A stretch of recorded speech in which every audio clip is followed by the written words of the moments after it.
love that one. How I don't know exactly how to describe what I do. I love Bernie's chocolate. Yeah. And ice cream. And the 3 Ps, Bernie. I'm like, Yeah. Trips. These are good. that's so great. I love it, James.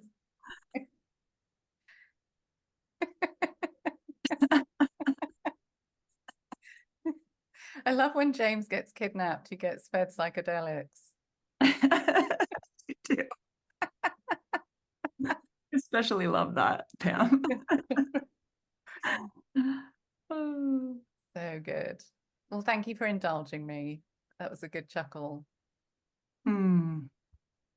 Can I just say a few words, Pam, about Yeah. you and why it's so important to me and so meaningful that you are the first master coach of the gym, because you really were great indirectly, but you really inspired the gym. Because just getting to know you, working with you, but the culmination of our friendship and just how you interacted with me, I learned so much from you that I just didn't even know I was picking up on. And one of the biggest things that I saw in getting to know you too is just that how you create things in the world versus how I was creating things in the world. For those of you that haven't heard the story of Pam that I tell, where she was raising money for a documentary, she needed $2 million and she was halfway there. And she had an investor at $500,000 come in. And she said to me just this one conversation, she says, no, I'm thinking I'm going to turn him down. And all the other investors and the partners are like, no, no, no, we're so close. She's like, I don't need his money, Demi, because I know I'm the source of insight. And a fresh insight for where to get the next investor is right around the corner. And I don't even need to make the film, because the way I see it, I'd love to, it'd be really great. But the way I see it, it's my job to present the opportunity to the community. It's up to them to say yes or no. And I don't need to do it because I'm the source of insight. I know that a fresh new idea of a new movie or something else is just around the corner. And at the time, I was like full on gripping, trying to make this, team contracting thing go through, that I was so blind. And so I was like, but I was just watching the way she creates things in the world versus how I was. And I thought, that looks so much more fun. I want to do it that way. And a lot of the gym was inspired by, something I want to help coaches create businesses, grow businesses by being as impactful as I see that Pam is, that it's effortless and fun. And so I just love that you're here, Pam. And I'm so happy to these are just so many of my favorite, these beautiful people. I'm so thrilled to get to share you with them. Oh, you might be muted. Okay, that's probably not the only time I'll do that. I'm so honored to be here. And, one of the things I really appreciate is when coaches are in community about this weird thing we do. Like, we do this weird thing we call coaching, and we do it with weird humans. And we show up and we're a weird human. And then we try and help other weird humans in this weird coaching thing. And I see many coaches don't spend a lot of time on the craft, right? And in the how do we help each other? And I love that you're in community, and I love that you're spending time, effort, and energy in the questions that often make us uncomfortable as coaches. Like, one of the weird things about being a coach is that we really want to be able to have people do it without us. So we don't really want those repeat engagements if we're doing a good job. Now, that's a weird business plan. Right? Like, and so I love that you're in community to really look at all of this together. So Demi, I love what you and Katie have created here, and just happy to be here Mm. and learn with you all as well.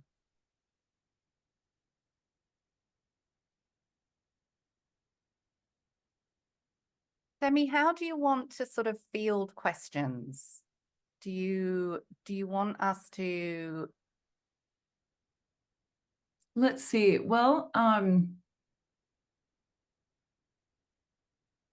we did, so this is, not everybody has been inside. We have a list of questions that, as we've been preparing for the call, I think I was the originator of a lot of them, though. Let me see. Katie, are there any from the community other than me? Hey, Demi, before we do that, I have an idea. Okay.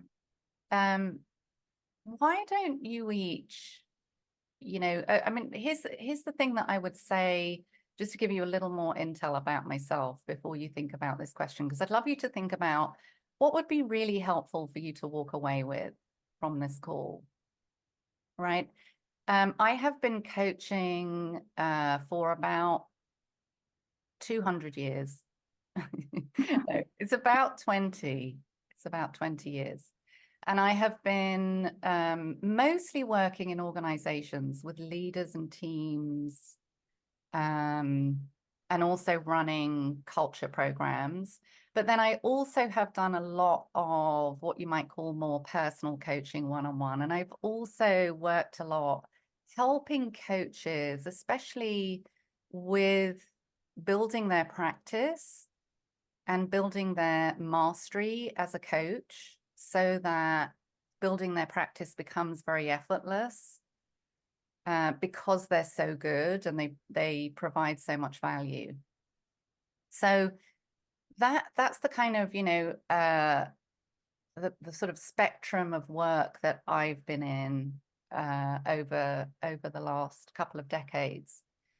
And I'd love you to sort of just spend a bit of time, give yourself a minute, just thinking about maybe where, what are you up against as a coach and in your business? And what would you really like to walk away with from our time together today? Because it may be different than the questions you posted in the coaching gym platform. I always like to sort of work with what we have in the moment we're in right now. And I want to, for those who haven't heard me talk about Pam in the endless stories I tell, but if you're a coach and you've heard there's something in the world of coaching that all you have to do to create high paying clients is serve them more powerfully than anybody ever has. Some turn into clients, some refer clients, and some turn into other things. I've been in a lot of coaching masterminds where there's a lot of talking about this. I've only met one coach that lives this and doesn't talk about it, and that's Pam. She doesn't talk about it, but just getting to know her and hearing these stories, I mean, she's always surprised, but she does exactly what it is that I'm seeking to create a way for us in the gym to, when the majority of the conversations that we just have with people end with them saying, hey, can we talk about what it might look like to work with each other? When that's happening, then growing our business is really easy. And until it is, that's what I created the gym for, as a place to fine tune our skills. Oh, cool. We've got a lot coming in. Oops.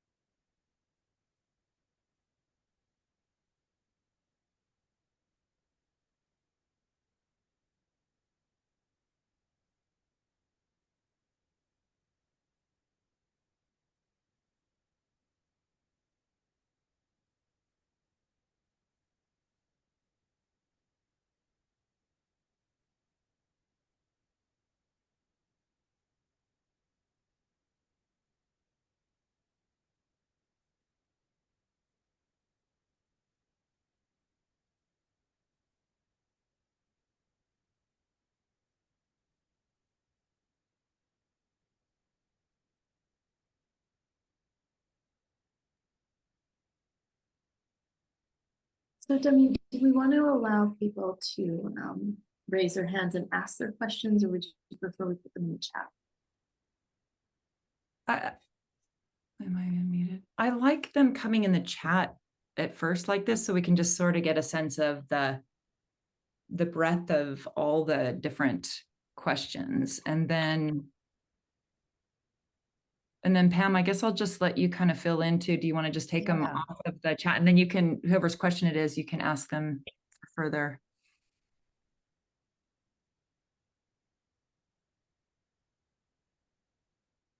Oh, right. Actually, I think that would be helpful. So James just texted me. James, do you want to come off mute? So James is a current client. And he says in his text, as someone who signed with you exactly as these coaches want clients to do with them, would it be helpful to share a bit of my story? I was actually hoping for that. So yes, please. Oh, you were? Okay. I was James, like, we are a big yes to you sharing. Thank you. Great. And hey, Demi, it's great to see you again. We met up in LaConner back in November, the same time I met Pam. Don't know if you recall. Yeah. Yes, James. I'm looking for your face. Oh, there you are. Okay. Yeah. So Pam had mentioned to me I was up doing the second half of our intensive work, kind of the 6-month follow-up. I don't know, last week. I lose track of time. But she had mentioned that you two were in conversation about doing this. And I said, oh, I want to be a part of that. So I got the link and signed up, and it's great to be here. So my story is I am an entrepreneur. I work in the tech field. I've had a short stint in corporate for 4 or 5 years, but mostly I've lived my career building tech businesses. I've had some success, I've had some failure. I guess more recently I had a bit of success, and I had been reflecting a lot on what I wanted from my life, and I got pulled into, I don't know this group, and if you folks are followers, adherents of the 3 principles philosophies, but I went to check that out, and that's where I met Demi and Pam. And I had been really wrestling with the fact that I didn't want to keep serving the world just by building tech companies that made people money, but didn't really accomplish much for humanity. My passion was really in, because I was so connected to the issue of what it's like to build a company as a startup founder, I'm quite drawn to the idea of how to help founders and how to help. I'll also just say how to help middle-aged men find fulfillment is an interesting topic to me as well. So I had really been thinking about, I want to make a transition out of the company that I run and into doing coaching as a primary vocation. And it was a loosely formed idea, but one that every time I sat with it, it just pulled me closer. And one day I was up in LaConner, Washington at a 3 Principles retreat where I met Demi and Pam. I think I just sat next to Pam. I thought, oh, she looks fun. This I don't know what I'm in store for in this room, but she looks fun. I'll sit beside her. We had a little bit of chat and hit it off. The seminar evolves. A lunch break came. I think we had chatted a little, and I said, hey, do you want to grab lunch? And we did. And we were just in conversation. And it was very much, as I recall it, Pam, just a give and take, back and forth conversation between 2 budding friends. And she said something that resonated so incredibly powerfully for me. Something to the effect, and Pam, you might recall it a little better than me, but we're talking about your calendar, and you said something about, oh, I was looking at my calendar and I was so excited about the people that I get to meet with tomorrow. And that was both, is there an emoji for a gut punch and an enlightenment moment? Because it was both of those things. It felt fucking terrible given the feeling that I felt about the things I needed to be multitasking on while I was away at the seminar. But then I could tell that it was delivered with such joyous authenticity that it was also a North Star, that I thought, I want to follow this North Star and see where it goes. So, you know, we chatted a little bit more at lunch, but then we went our separate ways. And a day or two later, I ran into her and I said, you know, I'd really like to chat a little bit more about that. Now, we had a little bit more follow-up conversation. I think that when that retreat ended and we ended up having a more, what would probably classically be called sort of a discovery call, where the focus now is more specifically, we're not just here to chat as friends, we're here to chat about what would it be like to work together. At that point, I would say that I was coming from a place where, going into that discovery call, I had clearly seen credibility with Pam, right? I had had enough interaction that I knew she was no bullshit. I knew that she had something that I wanted.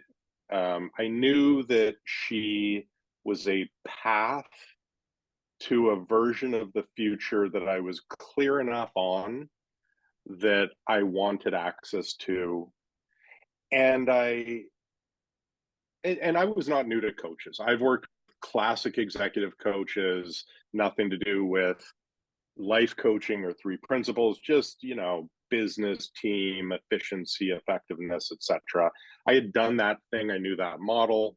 I had worked with a career coach who came from the three principles model. So I had experience with coaching. I want to put that out there because I didn't have the risk of, I don't even know what this coaching thing is. But we got into the discovery call, and I see why Demi holds you in this regard, Pam, because you're masterful at evolving something that feels like the best, most useful friend you ever had, chatting in a heartfelt way, into what it would look like to work together. And I really think that is the pivot. I've been listening to a lot of Steve Chandler stuff lately as well. And that's the thing that you did effortlessly. And the conversation from that point forward was no longer, I want to see what I can extract from you. I was never trying to extract anything from you, but it was no longer just, what can I take from all this free dialogue? It was now in the, okay, if we're going to continue this conversation, this is what it would look like. She did not, I'm not going to speak numbers, but she did not give a price or anything. She said, let me give it some thought and send you a proposal. And she did. And I opened the proposal, I don't know, 48, 72 hours later. And, you know, it was not long. I think, what was it, a 2-page proposal with lots of white space. So it was really just a reiteration that she truly did hear everything I had said. Nothing was canned. And because I had given you sort of 3 pillars that were important to me, that, because I, as a client thinking about doing this, had sat back and said, what would I want out of this? Because I'll also say some of the coaching that I've had before felt a little aimless, and it felt supportive, but not impactful. So I thought, what would I really want? And I had articulated that to Pam, and you mirrored it back to me. And you did it in a way where it was credible. It wasn't a stretch at all for me to see how that reality could happen, right? It wasn't like, oh, yeah, sure, of course. Wouldn't we all like that? It's like, yeah, I could see that. And then you put a little bit of structure, and then you also put a price. And I kind of threw up a little in my mouth when I saw the price, to be honest. Never in a million years would I have, I guess it was probably double the high end of what I thought to expect. And it's funny because I was down in Palm Springs at a friend of mine's place, and we were kind of doing our own thing, and I made an audible sound, and she says, what's that all about? And then I kind of brought her into the loop of what I'm thinking about. And she was a little surprised. And then she said, well, how are you feeling? And I said, well, it's not a no. And so I sat with that for a little bit, and I sat with not a no. The number is way bigger than I had any intention of spending, but it's not a no. Why is it not a no? I'd say I sat with that question of why. I was genuinely curious because I'm the kind of guy who, if I feel a little offended by something, you're kind of dead to me. Now I'm growing as a human, and I'm a little better than that today, but that's probably because of working with Pam. So before working with Pam, I had to sit with that, and where I kept coming back to is I want more out of my life than I am living. And my decision was mostly for her to help me professionally into the transition into coaching, but not only. I have 2 young kids. They're not the easiest children. I'm married. Anyone who's married knows that you can always use a coach. So I had all this stuff going on, and I basically just looked and said, I believe my life will be a lot better with Pam in it. And so at this point, I was no longer weighing her number against my previous expectation of a number. Now I was starting to weigh the number against what's it look like if I don't do this? Like, what is more of the same? And if not this, what? Because I don't want more of the same. And again, it hinged incredibly on total confidence and credibility in Pam. And so I think you pinged me after a couple of days because I went a little bit radio silent while I sat with it. Your inquiry, as I recall it, was just, hey, is there anything do you want to chat about the proposal? There was never a sniff of neediness. There was just a sense of, well, of course she's going to follow up. I mean, be irresponsible not to. And then we had a chat, and I kept thinking, like, I'm a negotiator, right? I've run multiple businesses. I don't not negotiate. But I thought about it, and I thought, no, that's not the nature of the relationship I want to build here. I would rather say, excuse my language, but the bar is really fucking high, Pam. Like, I'm after something impactful here. And I don't think you were shy about that challenge at all. And we didn't even talk for long in that conversation, as I recall. It wasn't like, oh, you need to really convince me. Like, it was none of that. It was just, let me just check in with my gut because I think I'm now a yes. I was like, yeah, I'm a yes. And then we went from there. So hopefully that's helpful, a little bit of a view in the mind of someone who never thought he'd write that check. James, a lot of that I'm hearing for the first time. That's true. Yeah. Yeah. That was really cool for me to hear that. I'm curious about what you all, as you're listening to James, like, what do you hear in that sort of piques your interest? And Demi, I'm wondering if we just have people take themselves off mute to share. What do you think? Yeah, maybe raise your virtual hand just so we don't have a Okay. bunch of people talking over each other and Yeah, then nice. call on you.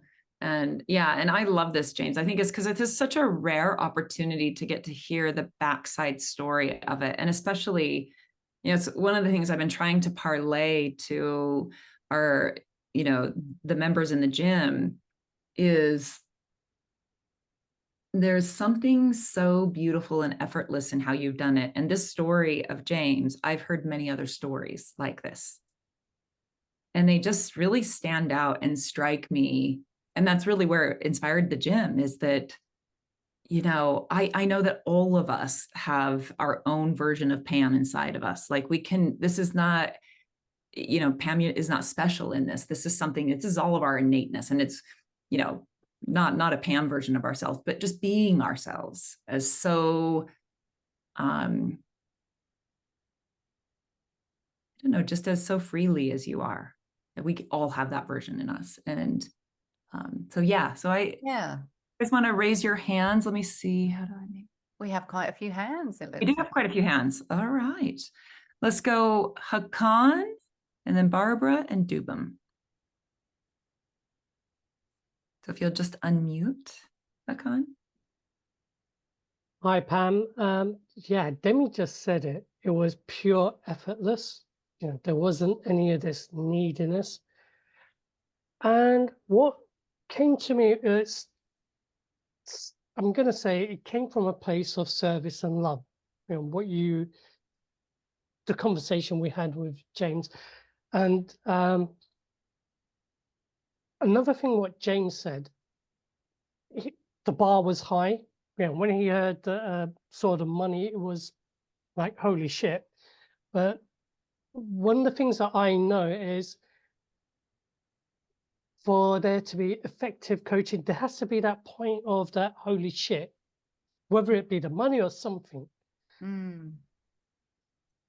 Yeah, for me, I don't have like a set number, like when I'm actually, it hadn't occurred to me that I would coach James when I met him in Lacona, in fact, James, when you said to me, can we talk about working together? I was like, oh, in what way? It hadn't actually occurred to me up until that point.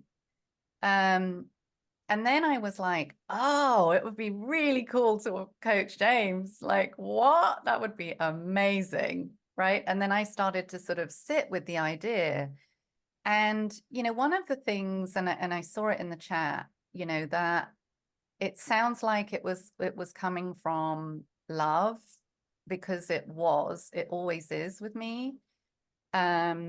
So I was asked by a team leader who I've worked with a lot in a big organization. He said, I want to tell my boss about you, and I don't know how to talk about what you do. What do you do? He said, I know it's effective, but what is it? And I said, he said, when you work with a team, what are you doing with the team? And I turned around and I said, I love them. And he said, I can't say that. He's an VP, he's not going to go. I can't just say, he said, I can, he said, but I feel that love. Right. And I mean, even the other day, I was in a conversation with a group of leaders, and we had a whole conversation about love and leadership. And I mean, I was just like tingling with like, wow, this is like all of my dreams come true, because what is leadership if it's not love? What is coaching if it's not love? Right? Like, and so just being in it with another human, even in the idea of us working together in this juicy thing we call coaching, I'm just sitting in it with the potential client with, is this a good idea in our field? Right? Like, let's play with the idea of us working together. Now, for me, I like very high flame coaching, very intensive, so you're going to know I'm in your life. I mean, it's kind of like, James, you might have felt this, but one client described it like, I feel like you've camped out in my front yard, Pam. And every time I kind of open the curtains, there's like Pam going, hello. So I only work with a few clients because I like to really be in, and with them and what's going on. And like, other coaches don't love that kind of intensity, and that's great. But for me, that's kind of where I get to sort of bring it and love the most. And I do fall in love with my clients, and I talk a lot about love. Even with very senior leaders who at the beginning are like, are we going to talk about this?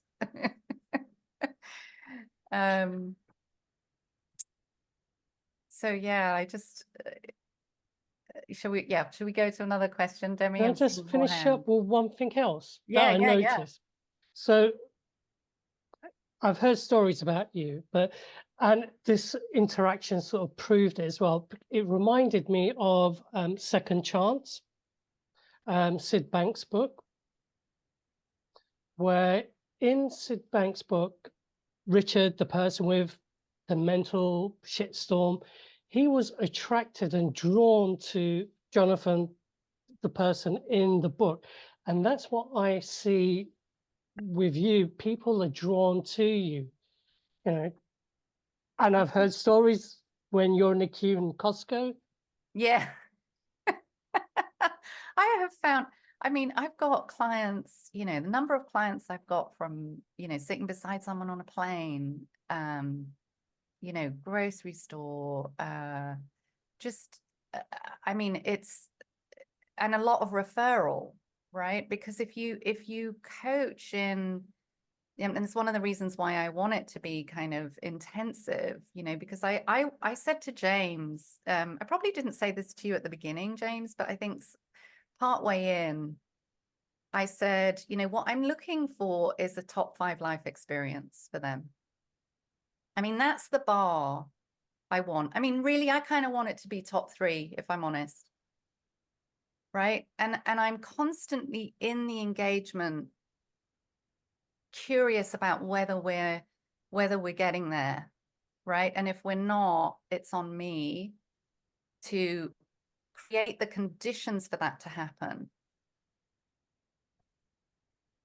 It's not all on me. I'm not like taking on the work of the client. And that is something I see a lot of coaches do, is they just take on too much of the heavy lifting.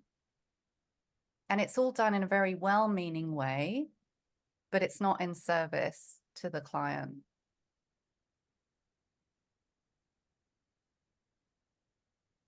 James, how am I doing on the top 5 life experience? Well, we're certainly cracked through the top 10, Pam, and we're coming around the corner. No, I mean, when you said that to me, that was a really interesting moment for me, because it really, I guess it was a moment of alignment, right? Because without ever using those words, I wanted that. And then when you stated it, it was like, yeah, that's right. That's what we're doing here. And I also think it forces, along with the nature of the work that you do, it forces a reconciliation with what your initial objectives were.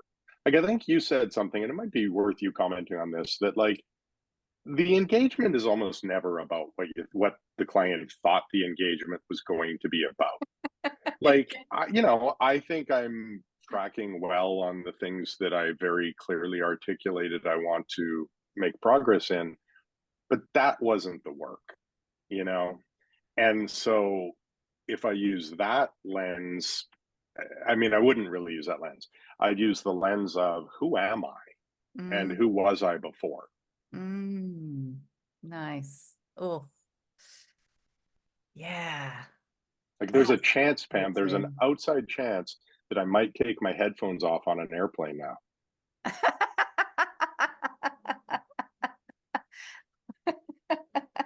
I love it. That's so cool. Demi, I see a lot of hands up. Yes, let's go to Barbara. Okay. And do them after that. Oh, Barbara, you're muted. You want to? I want to just thank both of you. I'm like, just so many one-liner things that you're saying that make a ton of sense. And something you just said there, Pam, of high flame coaching, you're going to know I'm in your life, and it's going to feel like I'm camped out in your front yard. And then just even your comment about loving your clients, the thing I posted in the chat with this one team about just like not enjoying working with them. I'm also kind of realizing I don't love them. And hearing how the conversation went with you and James of I've had the pleasure of working with Demi as a one-on-one client for about 3 years, and she's really just helped me like slow down and recognize like I'm an important person in the relationship too. That you like, it sounded like you kind of sat back and really like evaluated for yourself of, am I in? Like, is this something? Oh, absolutely. And I love that you pointed this out, Barbara, because I don't say yes all the time. I mean, I would say it's probably not even 50%. I'm often referring, when I start a discovery call, I'll often say, one of three things could happen. Depends how the person's come into me. Like with James, I knew I already wanted to coach with him if he was up for it, right? But like if it's somebody I don't know, then I'll start with one of three things can happen. We might have this conversation and that might be enough. I might refer, or it might seem for both of us that there could be a fit about us talking about working together.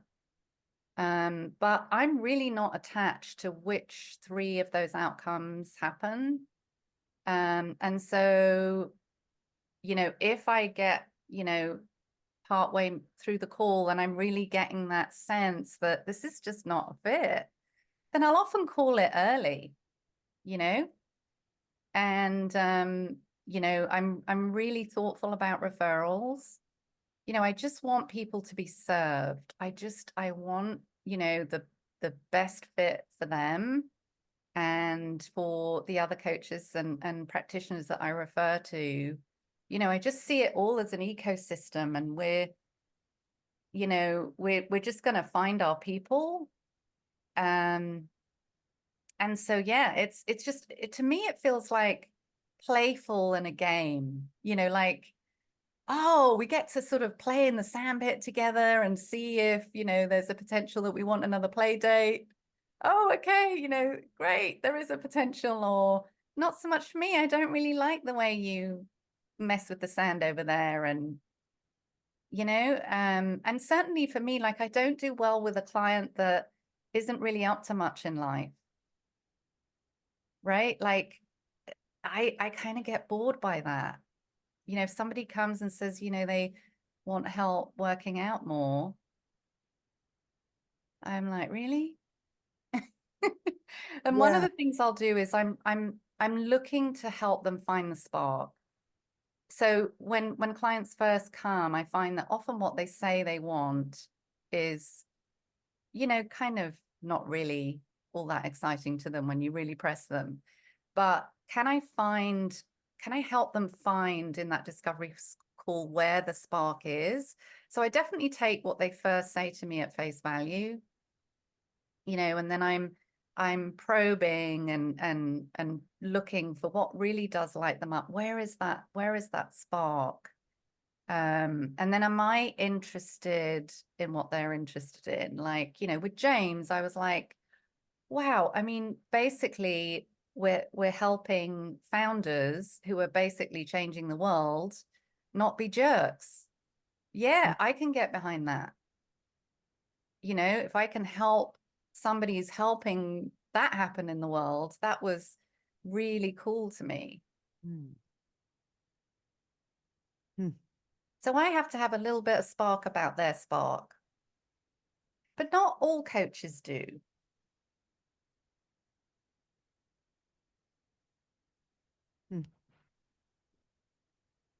Thank you, Barbara. Can I ask one more question on it? Yeah. And maybe this is also in and James, if you want to chime in on this as well, like the like the founders and like that level, like the team I'm talking about, it's a husband-wife team. Yeah. And they have a lot of trauma in their marriage. And it's almost like they kind of believe they can just sequester that, right? And as a coach looking in, I'm like, do you guys even see, like, do you see this? And so like, I love that you brought up love, because both of them desperately want the other one to love, like, I want my husband to love me and I want him to, like, and vice versa. And yet they're so closed off to having like authentic conversations about the elephant in the room, which is the toxicity of their marriage. And man, there's just so much pushback. Many times it makes me want to just be like, you know what, I'm out. Like, you guys don't, You Well, don't want and to talk. Barbara, I think this is one of the reasons why when I contract with teams, and this is, learned from not doing it originally this way. So I so get, why we find ourselves, because when you think about it, it's weird enough in this human experience that we try and coach one other weird human, right? Like that's the weird enough. But then when we're trying to do it with multiple in a team, that have some organizational structure around them and a system and some politics and, all of the other stuff that comes in, right, all bets are off. So one of the things I've learned with teams is I do a very slow intake where I will actually make a proposal where it's often 3 blocks. I do an intake, I do an implementation phase, and then I have an accelerate phase, which is where I help them do it without me, right? Well, I have an exit clause at the end of phase 1.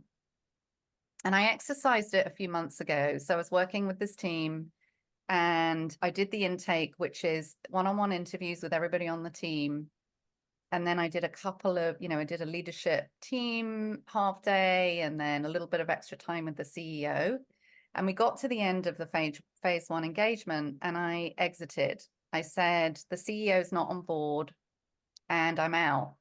And I had this excruciating Zoom call with an HR director who was in tears and the president of the company who was so angry with me. He was shouting at me. The most excruciating Zoom call where I am exiting and, it's not going down well that I'm going to exit. And at one point, the president said to me, you're just going to turn around and leave like 70K on the table. And I said, yes. Because I know that it wouldn't be of service to that organization to try and do any kind of engagement where we're trying to do something around culture when the CEO isn't on board and he's just phoning it in. And I don't want to be party to that, right? Like I'm not interested. And it's actually, I kept being reminded, even though the Zoom call was excruciating, I kept being reminded that this is the highest service I could be in for this organization and for this HR director and for this president is to walk away.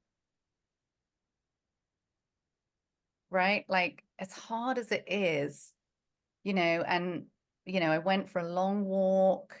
I did a lot of, deep breaths afterwards because it was a rough call. But wow, am I glad I did it, right? Yeah. I do fire clients who, who aren't showing up, and haven't, aren't doing what we said we were going to do together. I'm just not interested in playing the contract out. That's just not why I'm in the game. Love that. Thank you so much. You're welcome. Dubum. Unmute. Hello, can you hear me? Yes. Yep, good. Oh, thank you. Thank you, Pam, for being here. So I've heard a lot about you too. I think I was working with Demi at the time that you guys started working together. So Oh, uh, nice. so I got a bit of the origin story, as it were. Yay. Um, Nice. but it's great to just great to hear from you, and thank you to James as well. It was great. It was great to hear that side. And Yeah. one thing that definitely stood out for me was like how much of that was nothing to do with you, at the same time it was like everything to do with you. It's a bit of a weird paradox. Yeah, it is. And I think the thing what you said about like about clients or just people actually, because this person, James became a client, but it was just the general ethos of like I love them, and it's kind of like, what is it? Could it be that simple? It's like, no, there has to be Yes, something more. Like, no, this. And I think I maybe love that. my question kind of links to that in a sense of, I mean, how much of loving them has to do with the love like for yourself as well, Mm, like that dynamic, that relationship. Um, mm, so mm. Wow, what a beautiful question. Um, recently I had the idea that, I'm going to start introducing something into organizations I work in that's love over lunch. And we're just going to have lunch together and talk about love. And this question you just asked is the kind of thing we're going to talk about. Now, I may be, I mostly work in tech and engineering and science. So I may be like, taken out of the building for mentioning the L word, right? But you know what? I don't care. Because, this kind of question that you asked is really, really important. For me, one of the things that happened when I came across the three principles, I kind of thought loving myself before the three principles was something I had to practice. Right. And now when I say that, it kind of makes me laugh. Because I think when you understand the mechanics behind this weird human experience that we're in, when you really understand how it works and how much of it is an illusion, you cannot help but turn towards yourself with tenderness and compassion and love for all of the weird shit show in this human thing, right? And then it is automatic that you turn towards the other humans, right? And you look at them with that tenderness, compassion. And so yeah, I think your question's really key. I can't show up in a space to create a field of that environment of love and tenderness and gentleness, right? Unless I've turned it towards myself, right? But we're doing it together when I'm working with clients. Like James will tell you, I'm very big on getting onto Voxer with James and saying, "Oh, got caught up in a massive thought storm this morning. Shit show going on, and like whatever it is, right?" So I'm always wanting to sort of pull back the curtain. I never want clients to sort of see me as some kind of, like I've risen and I am fully awakened and I never get, like caught up or whatever it is, right? I made a huge mistake last year on a big engagement where I took a risk and it really didn't pay off. And I shared a vulnerable story and it really triggered somebody in the room and they left for the day. And I cannot tell you how many times I've told clients that story, but I've also told them about what I did in terms of leaning on the people around me to help me with the after effects of that. Right. And still, like I've been running presentations and keynotes for 30 years, even way before I was a coach, and I still made a pretty rookie error last year in this particular gig that I did, right? But wow, did I get so much learning from it. And to see the way I could turn towards myself with that gentleness and that understanding. And yeah, that's another thing I see a lot of coaches do, is that they're trying to show up to their clients as if they have it all together. And I think that moves the whole thing in the wrong direction. it's definitely something there that I've experienced, and then kind of feeling like, I guess on the other side of that, feeling like, okay, well, I've got to this point, so then it's like, why am I doing some things that like I was doing before, and can I show up in that way? And but there was, I don't know, just what you just said there about like had that tenderness for yourself, being able to greet yourself with that tenderness. It's where I feel like that's, I just need to hear that today, I just Oh, from yeah, I can't explain yeah. it, but yeah. Yeah, I mean, this sweetness of being human and the craziness of it, right? Like, and the ridiculous miracle of it. Like Demi and I were talking about an artist we really like, Sleeping at Last, and it just so happens that Demi and I have been listening to the same song, Saturn, from this artist for the last week. We just happen to have, separately come across it, but there's a line in it, and it's the universe was created for your eyes.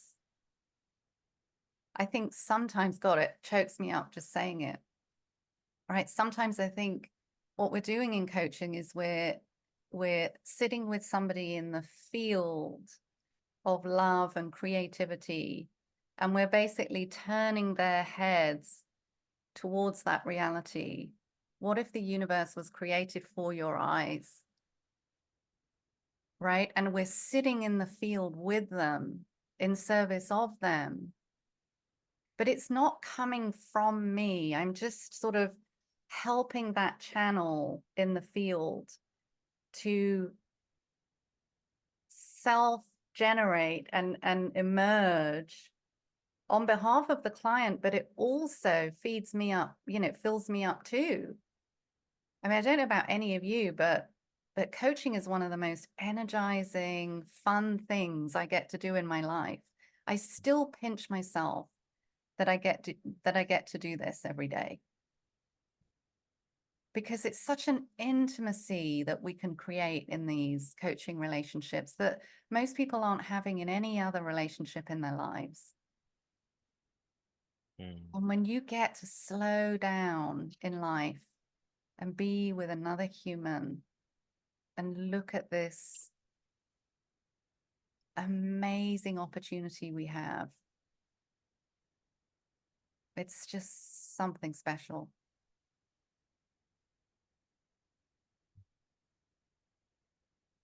Thank you for your question. Thank you. You can join my Love Over Lunch. Yeah, where where are you based? I'm near Seattle. Oh, okay, because Yeah. you got a British accent. I thought you was in England. I know. Yeah. Well, yeah, fly me out. I'll come through. It's good. Okay, perfect.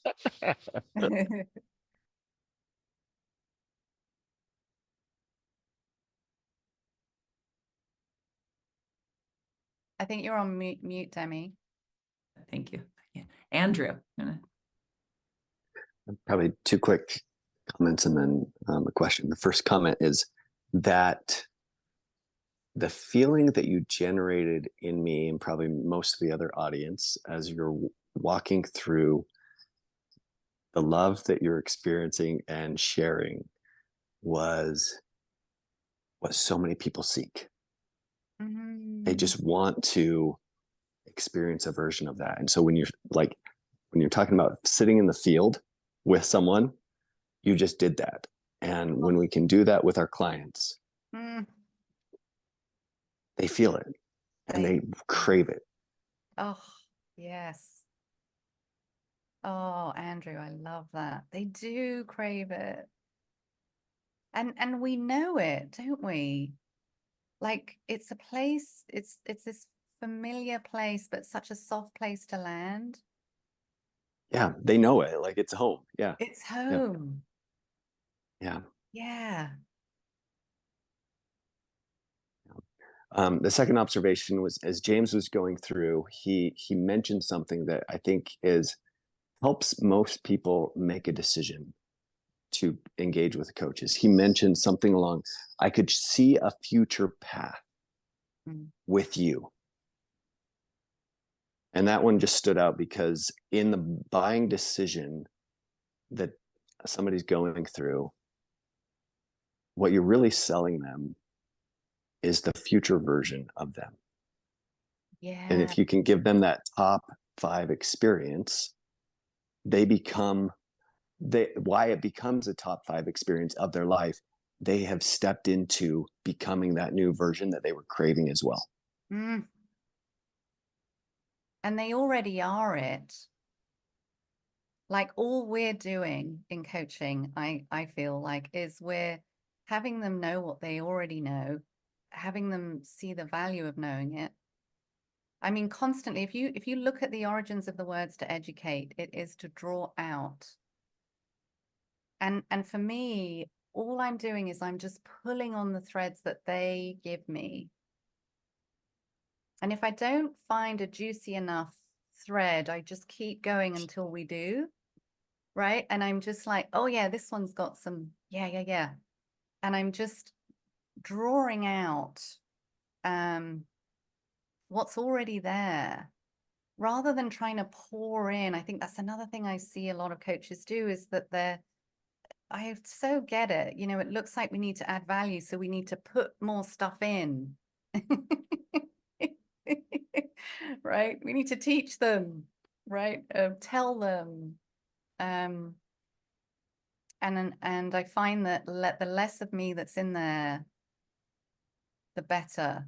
But they think it's me. Like, constantly clients are saying, you know, that was just brilliant what you came up with last session. And I'm like, no, you came up with that. Yeah. That was all you. Yeah. So my question is, James mentioned that you masterfully and effortlessly went from a regular friend conversation or just this into a transition to, hey, there might be more, and let's explore that.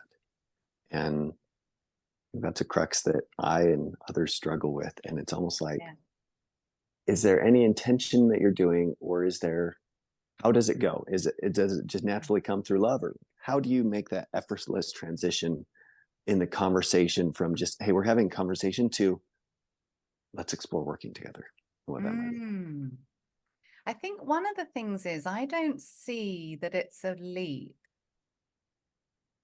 Do you know what I mean? I think in the mindset for some coaches is they think that's like, okay, stakes are high now. I'm leaping where we're at into some big thing that involves money, right? I don't feel that. Like, if I get the sense, like I did with James, is like, oh, this could be juicy. James and I coaching together. Oh, yeah, that sounds really cool, right? So then So the I'm transaction doing, almost instantly it's happens just as soon instantly as your spark hits. my Like, spark all right, hits. And I'm like, hey, what, you know, this could be a coaching engagement. It's kind of, again, like we're in the field and we're both exploring where this wants to go, but I'm not pushing it, right? Like, it's just in the field of us, it emerged that this could be a coaching engagement, and I'm just naming it. Does that make sense? Yeah. So often it's almost like, if I start getting excited about where Yes. this could go, Yes. then it's Then like, why? hey, then Who, bring it into the space. and Right? who Yeah. am I to not offer it? Right? Like, what? I should just leave people in their default mode, getting more of what they don't want, because I don't want to raise the money question. I see money as energy. It wants to flow. It requires movement. And all we're doing is a fair exchange of value. Right? That's all we're doing when we bring money into the equation of coaching. And money is very helpful in the equation of coaching. It clarifies a lot. It's a helpful support system to the work that we're doing. Right? And so to me, my fees aren't high, even though they're probably, if you compare them to most other coaches, you know, they're probably on the high end. But they're not high fees. They're a fair fee for the value that the client is getting. Yeah. So to me, I'm not nervous about talking about money, because I haven't made up stuff about money that isn't true. Pam, can I comment just a little bit on that transition from new friends chatting? So there was a logical decision point around, is there a continuation of this conversation, right? We chatted in La Connor, and then that was winding up. So then what? And you, I think, very rightly put a little bit of a frame around it. I don't even remember what you said, but hey, would you like to continue this conversation of what it might look like to work together? Those probably weren't the words, but that was the sentiment.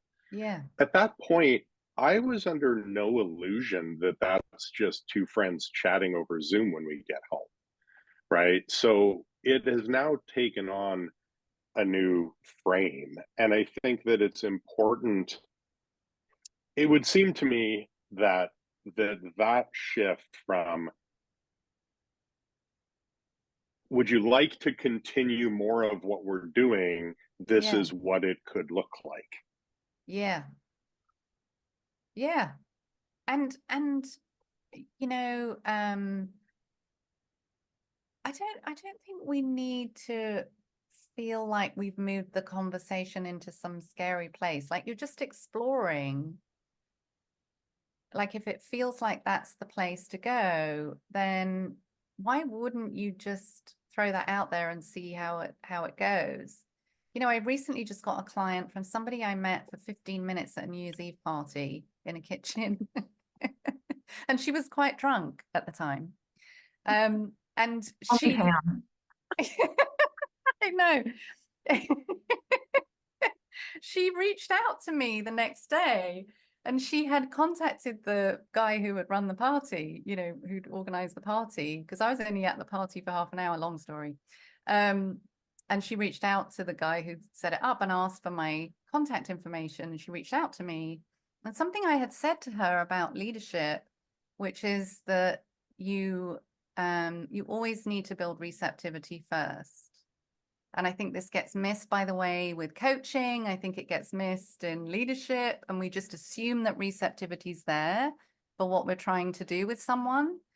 And I never assume that, even like, and James, I love that you're letting us spotlight on you and our engagement, but like with James, I knew there was a bigger game in town than the one that he was coming to me with, but I had to build receptivity for that before we went there. I didn't start with, hey, James, I know you're coming for A. I actually think it's much more about B. Yeah. Right? Because he wasn't receptive to that at that point. And so I built the receptivity to go there. Right. And receptivity is something I really wish there could be more time spent in coach training and in facilitation and leadership and all those things. But somehow she and I got into a conversation. I mentioned receptivity, and she had a light bulb moment. And she was like, I have to talk to that woman I met. And she didn't even remember my name. She's trying to explain to the guy, she had blue hair. I need her number. Right. Right. So then we have a cup, we go out for coffee. Turns out she's a leader and she's really struggling. And so now we're about to start a coaching engagement. It's been a few months of us having a few calls and just sort of seeing whether or not there's a good fit. Right. And now we're going to start a coaching engagement, and she's decided to pay for it personally, because just in our conversations, she's realized that she probably wants to leave the organization just through the discovery.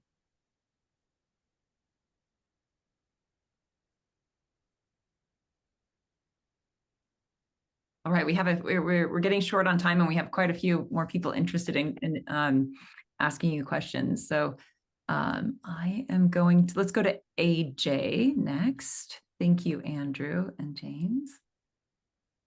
Pam, delightful to meet you, and James, thank you for being so brave and giving everyone an insight to the other side of the conversation. Pam, I'd like to pick up on something that Andrew and Dubin both said. It's the thing I noticed in describing, and James retelling his experience of you. The thing I particularly loved was that it was all about James, and there wasn't any of you necessarily there, and more particularly, there wasn't any of your thinking about what an engagement is, or money, or price tags, all that kind of stuff. I'm blessed, cursed, not sure which way round the value chain is, that I don't have the same thoughts about engagements and enrollments and sales, because I've been selling since I was walking. And I would love for the community to have captured, what can you point to an experience or an evolution or a change in thinking for you that helped you adopt that kind of no mind presence when thorny things like enrollment come up? Because I don't think those things are thorny, but I know a lot of people do. And I have a lot of conversations with people who are trying to grow their coaching practice, and all the limitations are in their head, but you can't say all the limitations are in your head, because obviously that's a bit rude. So I was wondering if we could perhaps capture Pam's evolution. AJ, is it rude? So one of the things I want to point out is that when I talk about coming from love, you know, it's a spectrum of tough to tender. I mean, James will tell you, I've had him up against the wall with my elbow under his chin more than once, right? Like, I don't know about just interrupting someone, and, you know, I would be interrupting them and saying, you know, like, wow, I'm hearing a lot of thinking, you know, are we down a thinking rabbit hole? You know, like, wow, should we dig our way out? You know what I mean? Like, I love, and I love bringing a lot of lightness and humor to the weirdness of the human experience. Like when our thinking gets us stuck, I love really poking fun at it. You know, James and I have a whole thing about chickens, you know, and right, like, so I love to sort of I love to really interrupt, and a lot of what we're doing in coaching is we're observing and reflecting what we see. And then in the field, we're kind of seeing where that wants to go. And I noticed that a lot of coaches aren't bold enough in that observing and reflecting. I'll give you an example. I was with a leadership team just after I'd run a 2-day leadership event for their whole leadership team. I then had lunch with the CEO and the 2 co-founders. I took them out of their office, having lunch, right? Relaxed environment. And I asked them, what stood out for you? What did you notice over the last 2 days about your leadership team? First of all, it was crickets. They had nothing to say. And then they were coming up with really dumb things like, I wonder if Kevin's in the right role. And I was pissed. Like, you just spent 2 days watching your leadership team, observing them, you know, being with them, being in it with them, right? And this is what you have. And I slammed my knife and fork down and I said, your observations suck. And they burst out laughing. And I was like, were you present? Were you there? Like, what? How did you miss what was going on? Right. And they said, well, what did you see? And I said, I see that you have, you know, a bunch of scientists that are really interested in science and not interested in leadership. And I would put you 3 in there. Right. Like, Houston, we have a problem. None of your leaders actually care about leadership. Right. And I listed 10 things I'd observed. Right. But then I have a conversation with them about why they're not observing these things. Right. And we talk about what's going on that's in the way of that and how important that is. Right. So I'm using it and I'm bringing in humor, and I'm calling it when I see it. And I don't see enough of that in coaching. You'd be welcome to join some of my calls, because there's quite often a few arm locks involved. Nice. I love it, AJ. But going back to the original question, so we can capture it for the community, I'm curious how that evolved for you. Was there a particular experience or a realization that helped you fully live that versus I know I need to do that and then you'll do it sometimes or not at all? You know, I think it comes from me being fundamentally lazy.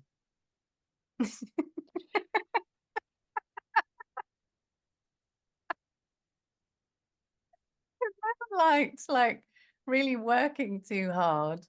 And so I didn't sort of ever have a process for an enrollment conversation. You know, like I remember I was part of a coaching bench when I first started coaching, and the clients would get 3 coaches to interview. And if I was one of the 3, I would always get the client. And the other coaches were not happy with that, right? But the woman who was running the coaching bench said, why don't you run a webinar for them on enrollment and discovery calls? And I said, I can't. And she said, why? And I said, because I would have nothing to say. I basically show up, I'm present, and I go from there. You know, like there's just all I see is this other human that is confused about being human, which is very normal. And all I'm doing is I'm connecting with that other human. I'm creating our field, right? And in that connection, I'm looking for the spark, right? And really, that would be a very short webinar, right? But infinitely valuable, because Right. a webinar's value is not determined by its length. I wish some marketers understood that one. But people would be like, what's she doing? You know, but that really is always, you know, just showing up, being me. We have a lot of laughs on discovery calls. I mean, you'll always see humor infused in everything I do. In fact, in my coaching school, I was told to try and, you know, dumb it down, my humor, to do less of it, because I wasn't taking my clients' problems seriously enough. And I was like, I think they're doing that fine. I think I just knew that wasn't helpful if the coach takes the client's problems all that seriously. I remember George Pransky said to me once, I would never validate a client's feelings. And I was like, what? But wow, was he right? Well, technically, there's nothing to validate because it's all made up anyway. Right.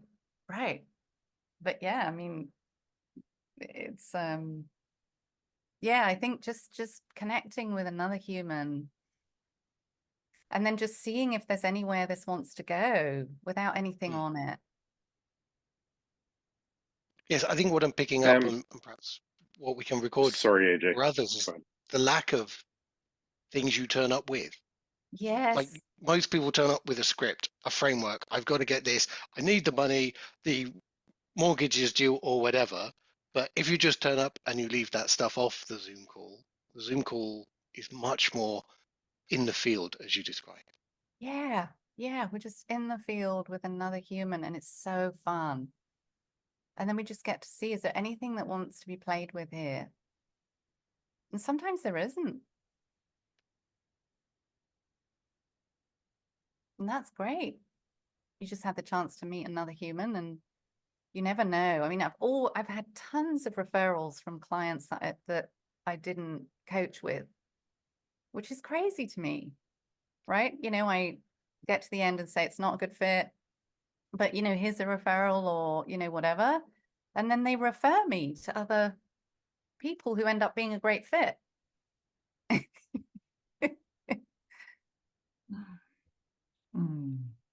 James, sorry, you were going to say something.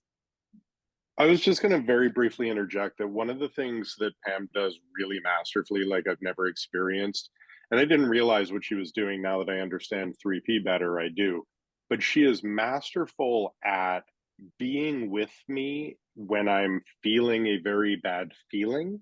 There's nothing unvalidating about the fact that I'm having a bad feeling that sucks, but she's never validating the beliefs that lead to the bad feeling. And it's really something, because it's always true to the fact that I'm making that shit up, but she's there with me in the fact that I'm feeling bad because I can't really see that in the moment. Yeah, and James, have you had noticed how much humor you and I have in those exchanges too?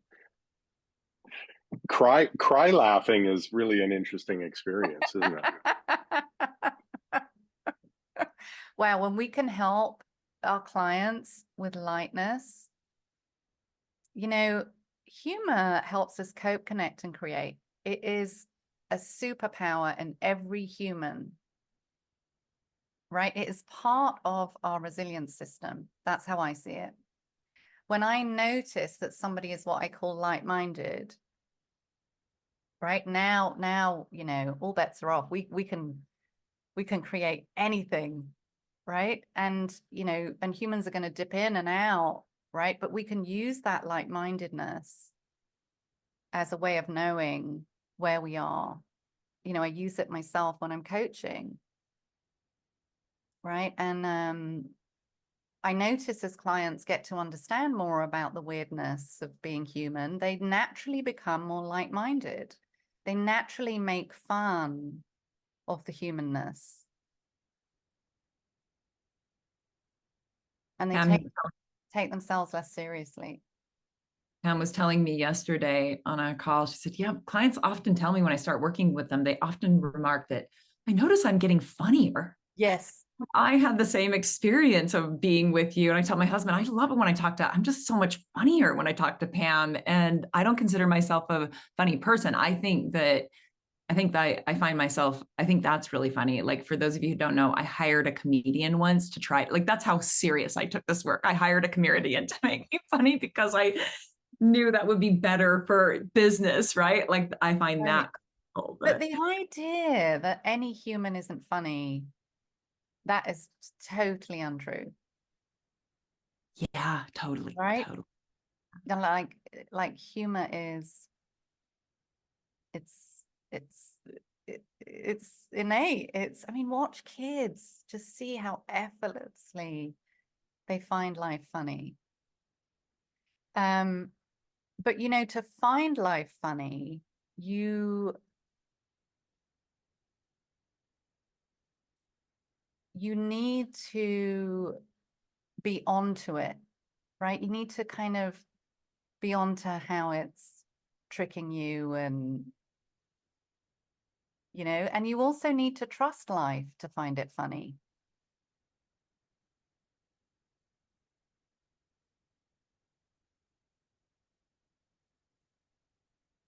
If I think I have to be hyper vigilant and grip everything that's going on in my coaching business and the way my sessions go, and I'm holding on, right? And I'm not trusting in the creative flow, the energy and intelligence that's feeding all of us and everything, right? If I'm holding on, then I'm not going to be able to be light about what happens.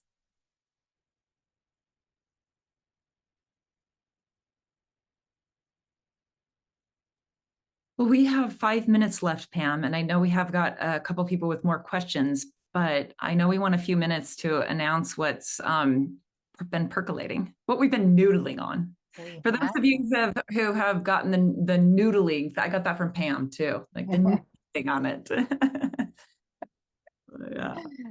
Yeah. So Demi and I have been talking about, like, well, how do we bring the approach and this, all of what we've talked about today, you know, like, how do we bring more of it to coaches who want to build and grow their business, who want to enjoy the business of coaching, enjoy client creation, you know, all of that great stuff. It is really a lot of fun.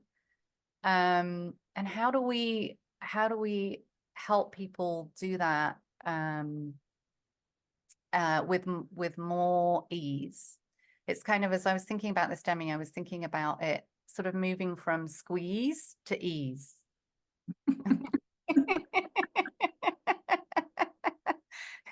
I love it. Yeah, well, and for you guys, and James, I'll have to share with you my story of hiring Pam sometime, because it was similar. I met her in a program, but we were partnered. And by the way, Pam, you may not know this, but I asked Michael Neal, since I was apprenticing with him, I'm like, can I have Pam first?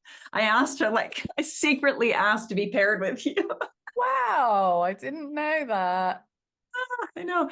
And but she's telling me stories about how she's becoming very clever these days and very creative at turning clients down. And I already know I'm thinking about, man, I really like to work with her. And so I'm a little bit sweating over here, like, how am I going to get her? So you're the first coach that I've ever hired that I feel like I actually had to work as deliberately at getting you to say yes to me as I would just in the client creation process. So, yeah. and I know how selective you are. And I've also, had the privilege of just being friends with you. And that's one of the things I really want to point out too, that's so beautiful is, you notice Pam and James's dynamic and mine and Pam's dynamic. I mean, these are just you can barely tell the cross-reference between client and friend, but we're very clear. Both James and I are very clear on, and there's still, I still see future contracting possibilities for Pam and I, and maybe my husband. And so that's still very much in the field of awareness for me. But I have, as we've been, playing in the gym. And by the way, this week, Pam, we played with a really fun games where we were like, how not to coach.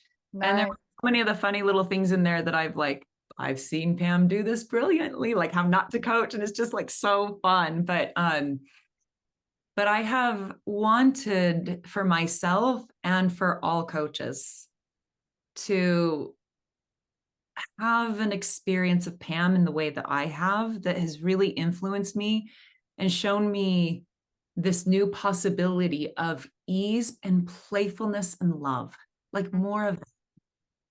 And so I've been planting seeds. She doesn't know this, but I've been planting these seeds for many years, because it's like, Pam, there's only one of you. And I'm lazy. And she's lazy. You're really cool and there's so many organizations and leaders that need help right now.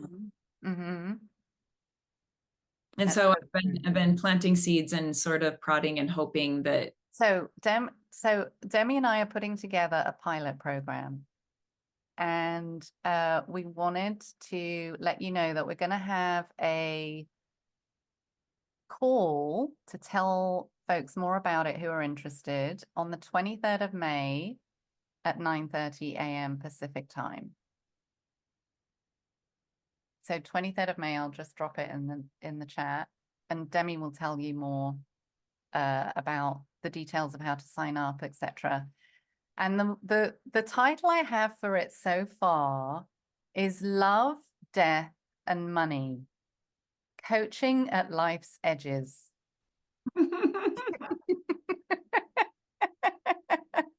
I don't know if any of you have noticed, but I actually have a coffin behind me. Does anybody see that? No. Oh, you haven't seen my coffin, Demi. James is very familiar with my coffin. There's actually a hand coming out of the coffin. I use death reflection a lot in my coaching. A client said to me recently, "Oh, I'm like 2 minutes in and you haven't mentioned death yet. Why so long today?" But just, that lovely reminder, that our time here is short. What do you want to do with it? And so that's why I brought death into the conversation. But love, death, and money. Coaching at life's edges. Yes. And that's, I love that so much, because this is one of the things that I've witnessed. And if I could juice some of Pam for, for all of us, I love the way that you are able to disrupt with love and humor. The way that you disrupt, and I've benefited from it. Every time that you intervene with my thinking, I feel even more loved by you. I feel even more relaxed about being human. You're right there with me, chuckling at it. I don't feel weird or like there's something wrong with me, just me in this one unique way. It just is so beautiful. And so, yeah. So we'll I want to, I want to thank everyone I felt there was so much love in this Zoom room today. Love for each other and for this crazy profession we're in. These are, there's a lot of loving people in this room. I know most of you, and I just can attest to like, what a love bunch. A love bunch. I love it. And Demi and Katie, thank you so much for inviting me. What a treat. Oh, thank you. Thank you for being here. And just in case any of you don't know, this month is an open house in the gym. Sign up. Katie put the link in the gym, but free full access. Anybody who signs up for the free membership or the free community, you're upgraded for the full month of May to have all access. We do deliberate practice with feedback and coaching, explorations, games. Tomorrow we have a new class, which is the power of presence, which is really, because one of the things that Pam, you do, it's something Michael said to me, our impact as coaches and leaders have a lot less to do with our skills and a lot more to do with the way we see the world. So so this room on Fridays is really just about seeing about that. So. Okay. Awesome. Thank you so much for being here, Pam. Thank you everyone for coming. Bye. Being a part of the love bunch. Thank you. Thanks so much, Pam. Thank you, Demi, Katie, everyone. It's awesome. Take care. Yeah, thanks everyone for coming. Bye. Thank you. Bye. Incredible. Blessings. Blessings, blessings, blessings.